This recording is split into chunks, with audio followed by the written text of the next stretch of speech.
Landlords in one of Glasgow's most deprived areas are rushing to take advantage of a buyout scheme to sell their properties. More than 120 owners in Govan Hill have come forward within the first week of 600 letters being posted out. Amy Irons has the story.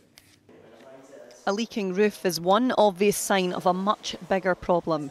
For the past 4 years, Mick has paid out more than £10,000 for repairs after landlords in the same block refused to pay up.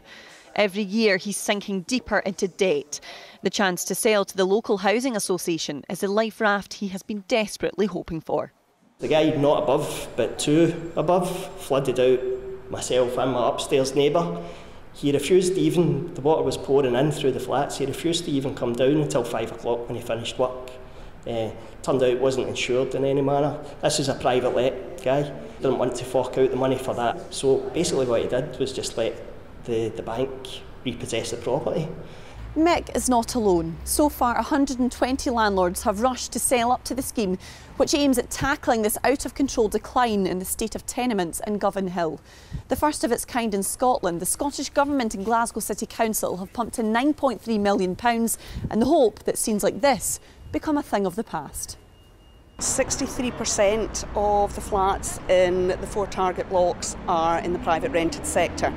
So that really is it's a very large proportion. When you've got landlords, they will come in and they will do a clearance in a flat, so you will get fly tipping, you'll get bulk rubbish, and that does bring down an area, it brings down the morale of the people in it, and it's very difficult for statutory service cleansers to keep on top of that. The 2-year pilot programme will target 4 of the worst affected blocks in southwest Govan Hill, a total of 600 properties, but at the moment there's only funding for the Housing Association to buy 80. People's living conditions will improve. I think that the problems in backcourt areas and the problems with infestation will improve. And I genuinely believe that this is the beginning of a new phase for Govan Hill. But the scheme is not without its critics. Some locals fear that because there are no compulsory purchase orders in place, the slum landlords who are meant to be the targets don't necessarily need to sell up.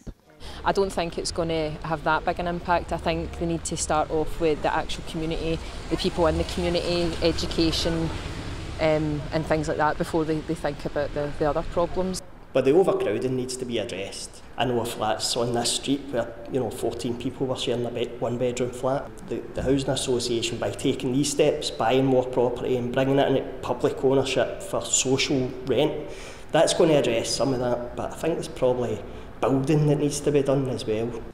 The Housing Association hopes if the pilot proves a success, it'll be able to secure more funding to extend the project. Amy Irons, STV News. A teenager